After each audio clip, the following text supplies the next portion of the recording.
قبر کے اندر فائدہ دینے والی دو بہترین چیزوں میں سے ایک قرآن پاک ہے اور ایک صدقہ قبر ہی کے حوالے سے چند اور اعمال ہیں کہ جن کو بجا لانے سے انسان عذاب قبر سے بچ جاتا ہے۔ ان میں سے جو سب سے بڑے دو عمل ہیں، ایک ذکر اللہ یعنی قرآن پاک کی تلاوت اور ایک صدقہ۔ جس طرح سورہ ملک قبر والے کو مرغی کی طرح، جیسے مرغی اپنے بچوں کو آغوش میں لیتی ہے، سورہ ملک اپنے پڑھنے والے کو آغوش میں لے لیتا، بعین اسی طرح صدقہ بندے کو اپنی آغوش میں لے لیتا ہے۔ حتیٰ کہ بعض روایات اس بات کے اوپر دلالت کرتی ہیں کہ عذاب قبر کے اندر پہنچنے کی بھی کوشش کرتا ہے تو صدقہ ڈھال کی طرح سامنے آ جاتا ہے کہ اس کو عذاب نہ پہنچایا جائے۔ اللہ تعالیٰ اس نے مشکل اور مصیبت کے دنوں میں لوگوں کا پیٹ بھرا تھا۔ فَلَقْتَحَمَ الْعَقَبَةَ وَمَا أَدْرَاكَ مَا الْعَقَبَةُ فَكُّ رَقَبَةٍ۔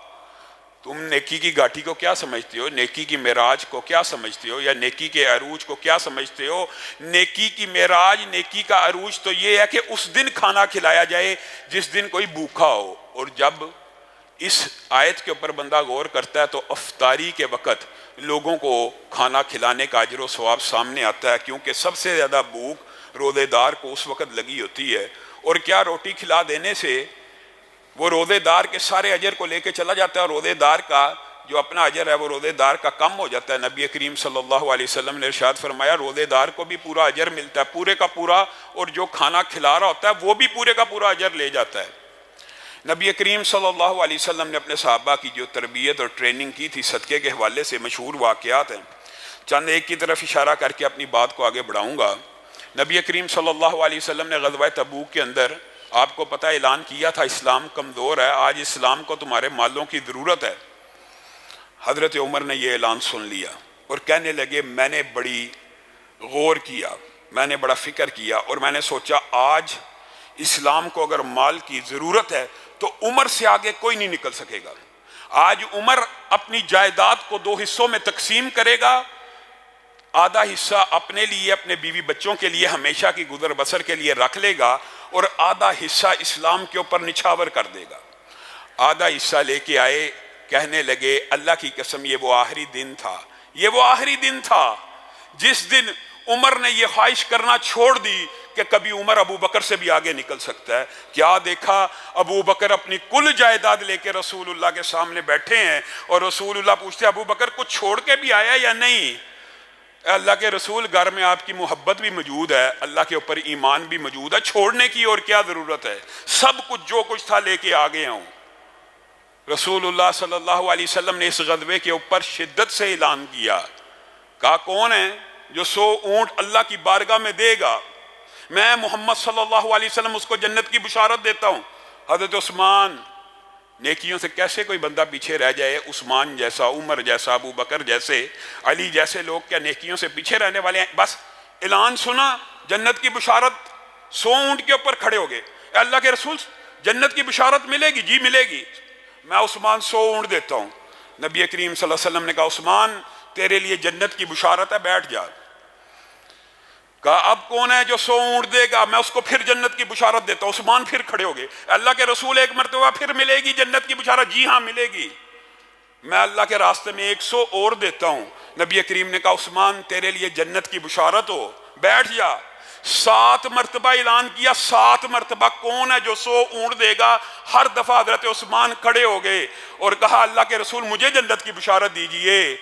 7ویں دفعہ رسول اللہ صلی اللہ علیہ وسلم کہنے لگے کت کت یا عثمان، بس کر ہے عثمان، بس کر ہے عثمان۔ اور 1000 درہم حضرت عثمان نے جب مزید دیے، رسول اللہ صلی اللہ علیہ وسلم ان درہموں کو دیکھ رہے ہیں اور ہاتھوں سے ٹٹول رہے ہیں اور کہہ رہے ہیں ما ذر عثمان، اور بعض روایات میں ما ذر بن عفان ما عمل بعد اليوم، آج کے بعد عثمان تو نیکی کا کوئی عمل نہ بھی کرے جنت الفردوس میں داخل ہو جائے گا۔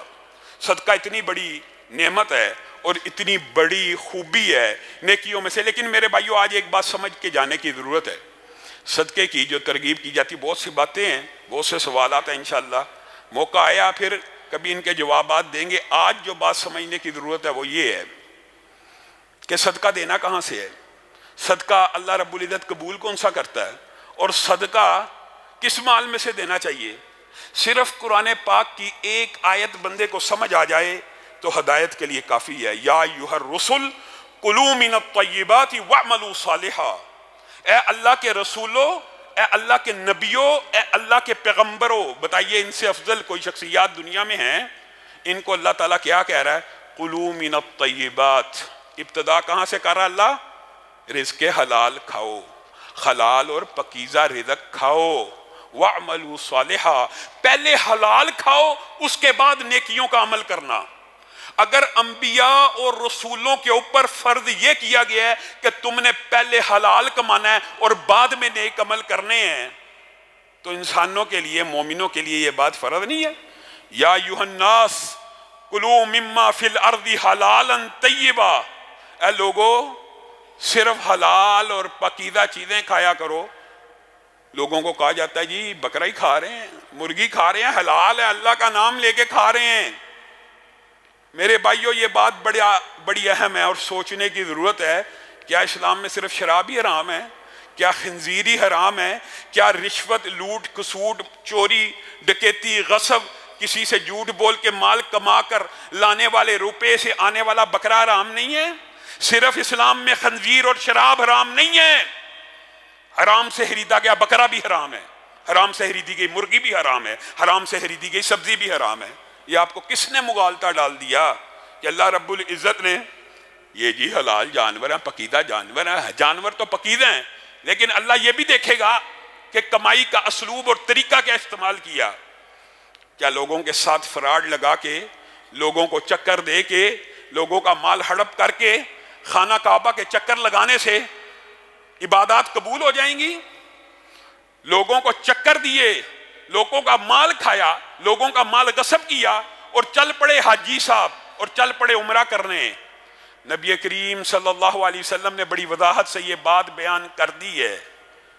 ابھی صرف ایک شک آپ کے سامنے رکھ رہا ہوں، اور یہ شک بھی سمجھ آ جائے تو ہدایت کے لیے کافی ہے۔ نبی کریم نے کہہ دیا انفاق فی سبیل اللہ اور صدقہ بھی اسی کا قبول ہے جو حلال اور پکیزہ مال میں سے اللہ کو عنایت کرتا ہے۔ نبی کریم صلی اللہ علیہ وسلم نے فرمایا اللہ پاک ہے اور اللہ رب العزت پکیزہ ہی چیزوں کو قبول کرتے ہیں۔ اللہ پاک ہیں اور پکیزہ چیزوں کو قبول کرتے ہیں۔ اس کے بعد رسول اللہ نے یہی آیت پڑھی جو آپ کے سامنے پڑھی ہے کہ اللہ نے تو رسولوں کو بھی پکیزہ حلال روزی کمانے کا حکم دیا اور اس کے بعد نیکیوں کا حکم دیا، پھر مثال دے کے بات کو مکمل کر دیا۔ ایک ہی حدیث ہے، کہا ایک بندہ خانہ کعبہ کے اندر آئے، مسافر ہو، کپڑے گرد آلود ہوں، بال پرا گندہ ہوں، اور خانہ کعبہ کے اندر کھڑے ہو کے کیا کہہ رہا ہو؟ یا رب یا رب۔ رسول اللہ صلی اللہ علیہ وسلم نے جتنی باتیں کی ہیں شاید آپ نے ان کے اوپر غور نہیں کیا۔ رب ایک ایسی صفت ہے کہ جب یا رب کہہ کے کوئی پکارتا ہے تو اس وقت اللہ تعالیٰ یہ تمیز نہیں کرتا کہ پکارنے والا مسلمان ہے یا کافر ہے۔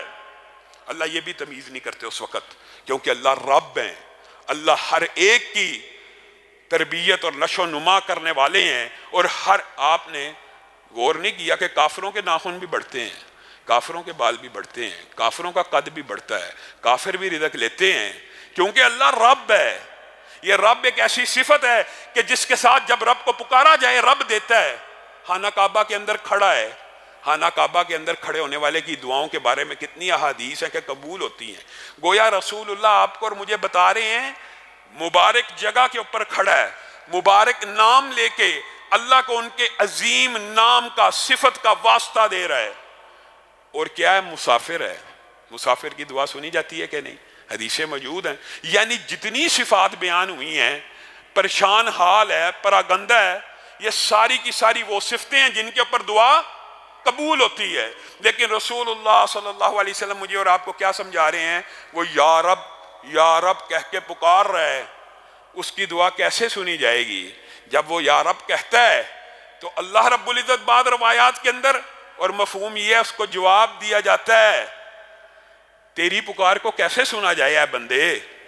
تیرا کھانا بھی حرام کا، تیرا پینا بھی حرام کا، تیرا مال بھی حرام کا، جو لباس پہن کے آیا یہ بھی حرام کا ہے، اب تیری دعا نہیں سنی جا سکتی۔ بعض روایات کے اندر یہ الفاظ موجود ہیں، کچھ لوگ حلال کام بھی کرتے ہیں اور کچھ حرام کام بھی کرتے ہیں، یعنی مکس کاروبار چل رہا تھا، کچھ کام سودی ہے اور کچھ کام غیر سودی ہے۔ اس حوالے سے بھی بڑی ڈرنے کی ضرورت ہے۔ عجیب و غریب معاشرہ سود کو حلال سمجھ کے کھا رہے ہیں، سود کو حلال سمجھ کے کھا رہے ہیں، وہ سود کہ جو اللہ اور اس کے رسول سے جنگ ہے۔ آج مسلمان امت نے یہ جی سسٹم ہے، یہ جی بینکنگ نظام ہے، اس سے مفر نہیں ہے، کوئی چارہ کار ہی نہیں ہے، اس نظام کا وبال حکمرانوں کو ہوگا، یہ ہوگا، انہوں نے سسٹم بنایا ہوا، ہمارا کیا قصور ہے؟ ہر بندے کے اوپر انفرادی طور پہ حلال کمانا فرض ہے، ہر بندے کے اوپر انفرادی طور پہ فرض ہے۔ یہ کسی نے کہہ دیا کہ گورنمنٹ نے اگر بینک بنائے ہوئے ہیں تو بینک سودی کاروبار لازمی کرے گا، ہر حال میں کرے گا؟ یہ مغالطے ہیں، یہ اشکالات ہیں جو بندوں کو شیطان ڈالتا ہے، اور کس لیے ڈالتا ہے یہ بھی سمجھ لیجیے، اس لیے ڈالتا ہے کہ حرام کو حرام نہ سمجھا جائے۔ جب کوئی بندہ کسی حرام چیز کو حرام سمجھنا چھوڑ دیتا ہے تو یاد رکھیے بالعموم کی بات ہو رہی ہے، محدثین نے لکھا ہے اللہ تعالیٰ پھر اس کو توبہ کی بھی توفیق نہیں دیتے۔ توبہ کی توفیق کس کو ملتی ہے؟ جو کسی گناہ کو گناہ سمجھتا ہے۔ ایک بندہ موسیقی کو گناہ ہی نہیں سمجھ رہا، حلال سمجھ کے سن رہا ہے، کبھی توبہ کرے گا؟ ایک بندہ سود کو سمجھ ہی حلال رہا ہے، توبہ کرے گا؟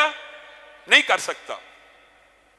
یہ اللہ اور اس کے رسول کے ساتھ جو جنگیں ہیں، یہ ان جنگوں کے اندر کیا تم جیت جاؤ گے؟ رسول اللہ صلی اللہ علیہ وسلم کے صحابہ، خود رسول اللہ صلی اللہ علیہ وسلم کا کیا کاروبار تھا؟ ابتدائے اسلام میں آپ کے سامنے سیرت کے باب میں تفصیلی طور پہ رکھا تھا، انبیاء نے بکریاں کیوں چرائیں؟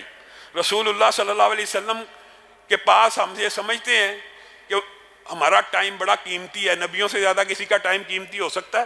سارے انبیاء نے بکریاں چرائی ہیں، سارے انبیاء نے۔ کیا حکمت ہے؟ اس کی کچھ حکمت ہے، ان میں سے ایک حکمت یہ بھی ہے کہ انبیاء کو بھی تجارت کرنے کا حکم ہے، اسی لیے رسول اللہ کبھی شام گئے، کبھی خدیجہ کا مال لے کے گئے۔ رسول اللہ صلی اللہ علیہ وسلم نے اپنی عملی زندگی سے ثابت کیا کہ پہلے حلال رزق کمانا ہے، پھر اللہ کی بارگاہ میں انفاق کرنا ہے۔ اور سفیان ثوری نے کہہ دیا، کتنے بڑے امام تھے سفیان ثوری، عجیب بات کہہ گئے، کہتے ہیں کہ وہ بندہ بہت بڑا جاہل ہے، اور وہ بندہ احمق ہے، اور وہ بندہ بے وقوف ہے جو یہ سمجھتا ہے کہ میں حرام کمائی میں سے خرچ کر کے اللہ کی خیر و برکتوں کو حاصل کر لوں گا، یا حرام مال خرچ کر کے اپنے پکیزہ مال کو پاک اور صاف کر لوں گا۔ وہ بے وقوف ہے۔ کیا مثال دی؟ کہنے لگے یہ ایسا ہی ہے، ایک بندہ اپنا میلا کپڑا دھونا چاہتا ہو، ایک بندہ اپنا میلا اور گندا کپڑا دھونا چاہتا ہو تو بجائے صابن کے اپنے پیشاب سے دھونا شروع کر دے۔ کیا پیشاب سے دھونے سے کپڑا پاک صاف ہو جائے گا؟ تو حرام مال دینے سے باقی مال حلال ہو جائے گا، اللہ قبول کر لے گا۔ اور جو بات میں کہہ رہا تھا کہ مکس کمانے والے، یہ حدیثیں، یہ روایتیں بھی موجود ہیں۔ نبی کریم صلی اللہ علیہ وسلم نے ارشاد فرمایا، ایک بندے نے عمدہ لباس پہنا، 10 درہم کا لباس پہنا، 9 درہم حلال کے ہیں، 1 درہم حرام کا ہے۔ جب تک اس کے بدن کے اوپر موجود ہے کوئی نفلی، کوئی فرضی عبادت قبول نہیں ہے۔ تو جو گوشت، جو پوشت پورے کا پورا حرام سے پلا ہو، نبی کریم صلی اللہ علیہ وسلم نے کہا وہ گوشت اور پوشت جس کی حرام سے تربیت اور نشو نما کی گئی ہو، وہ جہنم کا زیادہ حقدار ہے بنسبت جنت کے۔ اگرچہ غور کریں، قصور بچے کا نہیں ہے، قصور بچے کا تو نہیں ہے، ماں باپ حرام کماتے تھے لیکن پلا حرام کی کمائی سے ہے۔ اس حرام کی کمائی کے کچھ اثرات لا محالہ طور پہ ظاہر ہوں گے، اور اگر اللہ کی رحمت نہ ہوگی تو یہ پورے کا پورا بدن آگ میں چلا جائے گا۔ اور اللہ کی رحمت سے بعض لوگ محفوظ بھی ہو جائیں گے کہ ان بچوں کا تو قصور ہی نہیں تھا، ماں باپ نے حرام کھلا دیا، عقل اور شعور کی منزلیں طے ہوئیں تو عقل آئی کہ میرے ماں باپ حرام کماتے تھے، اب میں اس راستے پہ نہیں چلوں گا، تو انشاءاللہ وہ لوگ معاف کیے جائیں گے اور ان کو بخش دیا جائے گا۔ آپ کے سامنے چند ایک باتیں ضرور رکھنا چاہتا ہوں، یہ باب بڑا طویل ہے، اس کے اندر دیکھیں، آپ غور کریں۔ چوری سے ابتدا کریں، جس کو ہم کچھ بھی نہیں سمجھتے، کچھ بھی نہیں سمجھتے۔ کیا سمجھا جاتا ہے چوری کو؟ کسی کی کوئی چیز نکال لی، کسی کی جوتی اٹھا لی۔ مسجدوں کے بارے میں تو لوگوں نے لطیفے بنائے ہوئے ہیں کہ جب مسجد جاتے ہیں جوتی کوئی لے جاتا ہے، جس کو ہم بڑی معمولی سی چیز سمجھتے ہیں، لیکن اس سے بڑھتے بڑھتے بڑی چیزوں کی چوری بھی ہوتی ہے. یہ چوری جس کو میں اور آپ معمولی سمجھتے ہیں، حرام کی ابھی ابتدائی شکل ہے، اس کے اوپر رسول اللہ نے کیسے بند باندھا؟ رسول اللہ یہ چاہتے ہیں حرام کا جو پہلا سٹیپ ہے، چند روپے چھوٹی سی چیز کسی کی چرا لینے کو رسول اللہ چاہتے ہیں، اور رسول اللہ نہیں چاہتے، اللہ چاہتا ہے السارق والسارقۃ. صرف چوری کرنے والے کو کیا کیا جائے؟ اس کے ہاتھ کاٹ ڈالے جائیں تاکہ معاشرہ حرام کمائی کی طرف دیکھے بھی نہ. ہم نے چوری کے بارے میں ہاتھ کاٹنا تو سن لیا، لیکن کسی کا مال غصب کرنا اس کے بارے میں نہیں سوچا. کسی کا مال ہڑپ کر دینا. ڈاکو کی شریعت میں کیا سزا ہے؟ شریعت اسلامیہ میں ڈاکو کی کیا سزا ہے پتہ ہے نا؟ سزائے موت. ہاتھ اور پاؤں کاٹ کے جنگلوں میں پھینک دیا جائے. چور کی تو صرف ہاتھ کاٹنا ہے، اور جو بالجبر مال لوٹتا اس کو ڈاکو کہتے ہیں. اور اس کے بارے میں شریعت اسلامیہ کی جو سزا ہے، آپ کو علم ہے، ہاتھ پاؤں کاٹ کے یعنی سزائے موت دے دی جائے. جبری طور پہ گن پوائنٹ پہ مال لوٹنے والے کی سزا تو ہم یہ سمجھتے ہیں کہ سزائے موت ہے، لیکن بدماشی اور غنڈہ گردی سے بغیر گن پوائنٹ کے اپنے اثر رسوخ اور اپنی وجاہت سے اور اپنی شخصیت سے لوگوں کا مال کھا جانے والے کی کوئی سزا نہیں.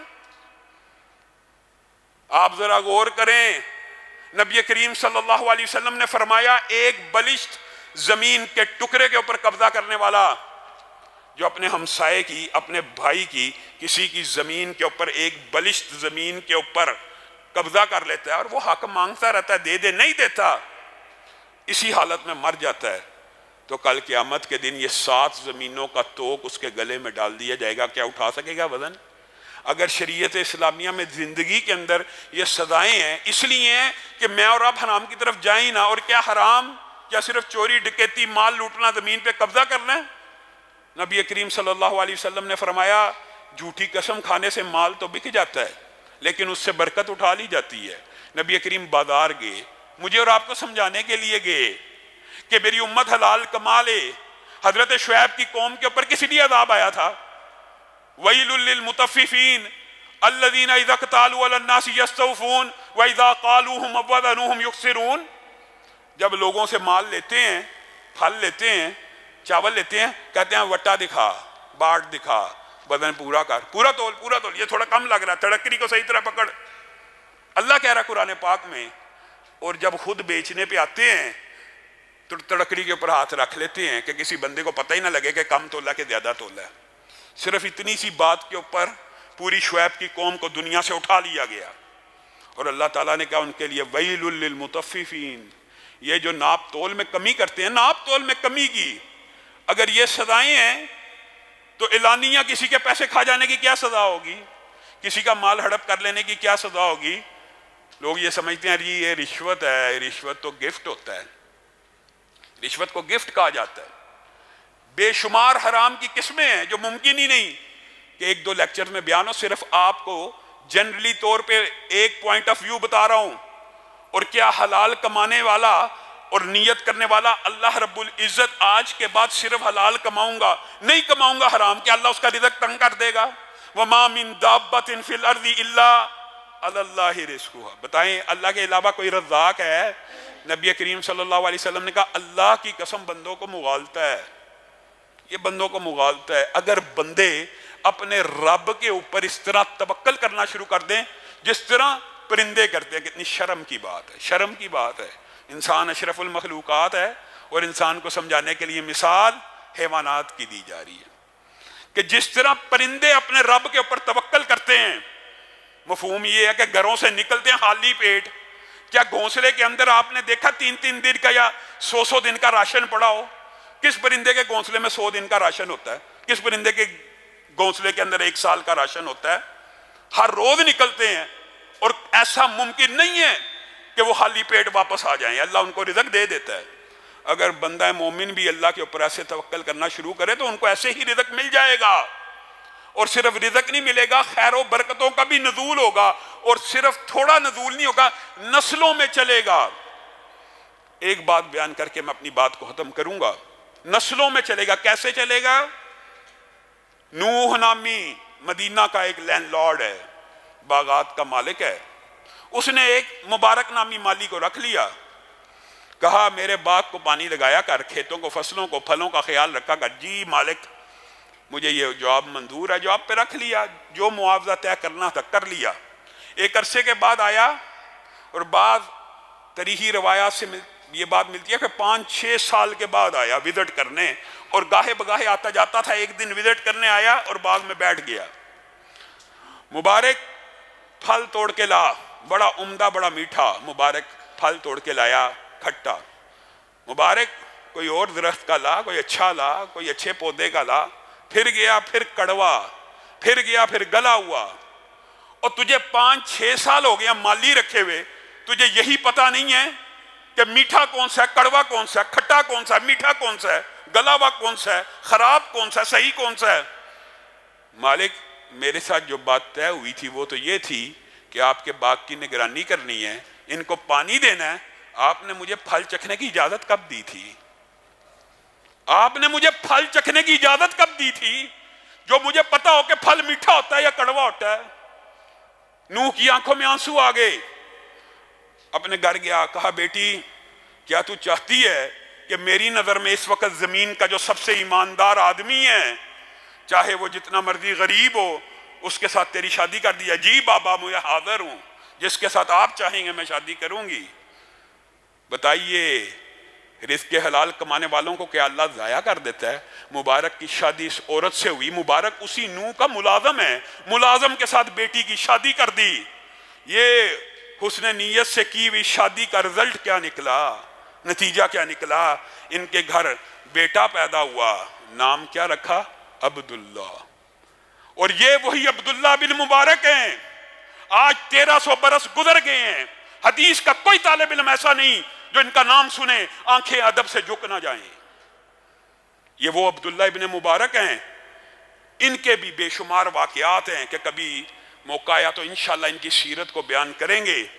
ایک واقعہ لیکن بیان کرتا ہوں جو رزق حلال کے حوالے سے ہے۔ عبداللہ ابن مبارک اتنا بڑا مقام و مرتبہ کہ ہمسایہ اپنا گھر بیچنے کے لیے ڈبل قیمت مانگتا۔ لوگ پوچھتے ہیں کیوں ڈبل مانگ رہے ہو؟ کہا ایک قیمت گھر کی ہے اور ایک قیمت عبداللہ ابن مبارک کی ہمسائیگی کی ہے۔ اتنا بڑا محدث ہے، فوت ہو گئے۔ شاگرد کو خواب آئی، عبداللہ ابن مبارک جنت میں بیٹھے ہوئے ہیں، میوے کھا رہے ہیں۔ شاگرد نے پوچھا کیا معاملہ ہوا؟ کہا بہت اچھا گزر گیا، اللہ تعالیٰ نے بڑی اعلیٰ جنت دی، لیکن میں تجھے ایک بات بتلاؤں، یہ بات سمجھنے کی ضرورت ہے، میں تجھے ایک بات بتلاؤں۔ جی ہاں، وہ جو میرے سامنے لوہار رہتا تھا نا، لوہار، وہ جو سامنے میرے گھر کے رہتا تھا ایک لوہار، اللہ تعالیٰ نے جنت میں اس کو میرے سے ایک درجہ اوپر بٹھایا ہوا ہے۔ وہ شاگرد خواب سے اٹھا، اس کو یہ سمجھ آ گئی کہ یہ ضرور کوئی روحانی خواب ہے۔ وہ اس لوہار کی بیوی کے پاس چل دیا کہ عبداللہ ابن مبارک اتنا بڑا محدث جنت میں تو چلا گیا ہے، لیکن ایک عام لوہار اس سے اوپر ایک درجے میں بیٹھا ہوا ہے، یہ کیسے ممکن ہے؟ لوہار کی بیوی کے پاس جا کے کہنے لگا کیا ماجرا ہے؟ ضرور کوئی نہ کوئی ایسی بات ہوگی جس کی وجہ سے اللہ تعالیٰ نے اتنی بڑی بات مجھے خواب میں بتلا دی ہے۔ کہا زیادہ تو میں نہیں جانتی، لیکن یہ بات ہے عبداللہ ابن مبارک جب رات کو قرآن پاک پڑھ رہے ہوتے تھے، حدیثیں سنا رہے ہوتے تھے، حدیثیں سیکھ رہے ہوتے تھے، تو وہ لوہار اپنا کام کرتے ہوئے اللہ سے یہ دعا کیا کرتا تھا، اللہ رزق کی تنگی کی وجہ سے پریشان ہوں، اگر تو مجھے رزق حلال وافر دے دے تو میں عبداللہ ابن مبارک کی طرح قرآن پڑھا کروں گا، میں عبداللہ ابن مبارک کی طرح حدیث پڑھا کروں گا۔ اللہ نے موقع نہ دیا لیکن یہ رزق حلال کماتا رہا۔ بیوی نے کہا دوسری جو نیکی مجھے یاد پڑتی ہے کہ حرام نہیں تھا کھاتا، اللہ کا اتنا خوف رکھتا تھا کہ جس وقت اذان ہوتی تھی اس نے اپنے اوپر فرض کیا ہوا تھا کہ جیسے ہی اذان کا اللہ اکبر شروع ہوا اپنے کاروبار کو ترک کر دینا ہے، کیونکہ اس وقت یہ کاروبار کرنے کو بھی حرام سمجھتا تھا، ویسے غریب تھا۔ حتیٰ کہ بعض اوقات میں نے دیکھا، بیوی کہہ رہی ہے میں نے دیکھا کہ ہتھوڑا لوہے کا اٹھایا ہوا کندھے سے پیچھے ہے، اللہ اکبر کی آواز آئی تو آگے بھی نہیں رکھا، ادھر سے پیچھے چھوڑ دیا اور مسجد کی طرف چل دیا۔ اسی لیے نبی کریم صلی اللہ علیہ وسلم نے ارشاد فرمایا رزق حلال کمانے والا تاجر، میرے بھائیو امیر غریب کا کوئی فرق نہیں، کل بھی آپ کے سامنے یہ بات رکھی تھی، یہ بہت بڑا مغالطہ وسوسہ ہے۔ کہ امیری آپ کے ہاتھوں کی، آپ کے انٹلیکچولیزم کی، آپ کے برین کی، آپ کی صلاحیت کی وجہ سے آئی ہے۔ اللہ کی قسم یہ شیطان کا مغالطہ ہے۔ یہ جو امارت ہوتی ہے، یہ جو دولت ہوتی ہے، اللہ کی تقسیم کی وجہ سے ہوتی ہے۔ ورنہ جو کل مثال دی تھی اس کو ہمیشہ کے لیے یاد کر لیں، ورنہ دنیا کے اندر ہاتھ کی کمائی سے اگر بندہ امیر ہوتا ہو تو سب سے زیادہ امیر طبقہ مزدور کا ہو، اور سب سے زیادہ غریب طبقہ کون سا ہوتا ہے؟ مزدور کا ہوتا ہے۔ اسی لیے نبی کریم صلی اللہ علیہ وسلم نے امیر اور غریب کے فرق کو ختم کر کے یہ بات سمجھائی ہے کہ ایماندار تاجر امیر ہو یا غریب ہو، نبی کریم صلی اللہ علیہ وسلم نے کہہ دیا، جو کہہ دیا اس کے اوپر تیرا اور میرا ایمان ہے، بلکہ یقین ہے۔ اور وہ کتنی عظمت کی بات کہہ دی۔ نبی کریم صلی اللہ علیہ وسلم نے کہا ایماندار تاجر کل قیامت کے دن اٹھایا جائے گا، کس کے ساتھ؟ انبیاء کے ساتھ، شہداء کے ساتھ، صدیقین کے ساتھ اٹھایا جائے گا۔ صرف ایماندار تاجر، صرف رزق حلال کمانے والا۔ اگر ایک لوہار ابن مبارک سے اوپر جا سکتا ہے، آپ کو کس نے وسوسہ ڈالا؟ ہاں میرے بھائیو، اعمال کی قبولیت کی ایک شرط یہ بھی ہے، شرائط زیادہ ہیں، میں نے کہا تھا صرف ایک جز بیان کر رہا ہوں۔ شرائط زیادہ ہے اعمال کی قبولیت کی۔ عمل اس وقت تک قابل قبول نہیں جب تک توحید نہ ہو، عمل اس وقت تک قابل قبول نہیں جب تک رسول اللہ کی مہر نہ ہو، اور تیسری بات یہ بھی ہے کہ عمل اس وقت تک بھی قابل قبول نہیں جب تک ریا ہو، اور چوتھی بات یہ ہے، اور اس کے علاوہ بھی چند شرائط ہیں، عمل اس وقت تک بھی قابل قبول نہیں جب تک رزق حلال کمائی نہ ہو، نہیں قبول۔ آج جو بھی جھوٹ بول کر، دھوکہ دے کر کسی بھی قسم کا کسی کا مال ہڑپ کر چکا ہے، آج رمضان آ گیا ہے، اگر اس مہینے میں ارادہ نہیں کرنا ساری زندگی حرام چھوڑ دوں گا، ساری زندگی اللہ حلال چھوڑ دیا ہے، پانی چھوڑ دیا، اللہ آج رمضان اگر آ گیا، آج میں نیت اور ارادہ کر کے جاتا ہوں۔ میرے بھائیو صرف نیت اور ارادہ آپ نے کرنا ہے، اللہ کی قسم مدد آسمانوں سے نازل ہوتی ہے۔ رسول اللہ نے کہا جو بندہ اللہ کی طرف ایک قدم بھی چلتا ہے اللہ دوڑتا ہوا آتا ہے، ایک ہاتھ چلتا ہے اللہ پورا ایک گز آتا ہے۔ کس نے وسوسہ ڈال دیا؟ رسول اللہ کی حدیثیں نہیں سنی؟ ہو سکتا کسی کے دین میں اشکال ہو، یہ دھوکہ ہے شیطان کا کہ اگر میں نے حرام چھوڑ دیا، اگر میں نے رزق حلال صرف میں غریب ہو جاؤں گا۔ اس سے بڑا شیطان خبیث نے کوئی تجھے مغالطہ نہیں دیا۔ حضرت علی نے خود یہ بات بیان کر دی ہے، اور یہ تقدیر کے باب میں سے ہے۔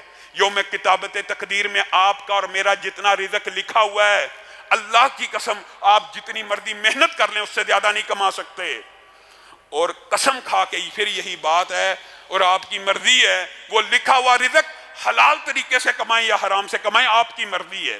حضرت علی نماز پڑھنے کے لیے داخل ہوئے، گھوڑے کے اوپر زین موجود ہے، ارادہ کیا جب میں نماز پڑھ کے باہر نکلوں گا تو جس بندے کو میں کہہ کے آیا ہوں کہ زین کی اور گھوڑے کی حفاظت کریں اس کو 3 درہم دوں گا۔ نماز کے اندر ارادہ کر رہے ہیں، اس کو 3 درہم دوں گا۔ باہر آئے، گھوڑے پہ زین موجود نہیں، بندہ بھی غائب۔